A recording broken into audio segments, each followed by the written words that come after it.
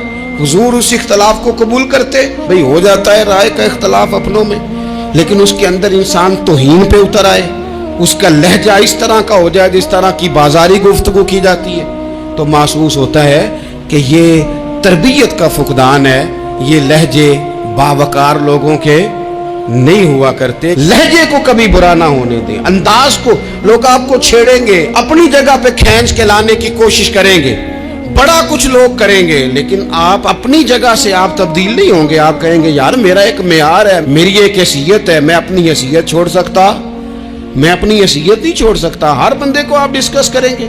تو تہمت والی جگہ سے ضرور بچیں, بدگمانی سے ضرور بچیں, لیکن ہر شخص کو اس کے معیار کے مطابق اتر کا جواب دینا یہ باوقار لوگوں کا سٹیٹس نہیں ہوتا. وہ کہتے ہیں جا بات کر, جا کے تو کون ہوتا ہے, تیری بات کریں اب ہم ہر شخص کے منہ لگیں, یہ کیسے ہو سکتا ہے.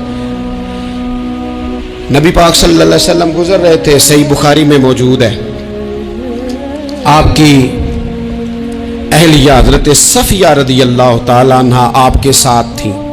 رات کا وقت تھا, حضور گزر رہے تھے, تو صحابہ کچھ کھڑے تھے, تو حضور نے ایک کو بلا کے کہا کہ یہ میری بیوی ہے, صفیہ ہے.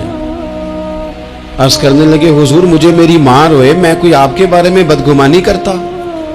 تو حضور نے جواب میں کیا کہا, محبوب فرمانے لگے جس طرح رگوں میں خون گردش کرتا ہے نا, شیطان بھی اسی طرح ہی گردش کرتا ہے.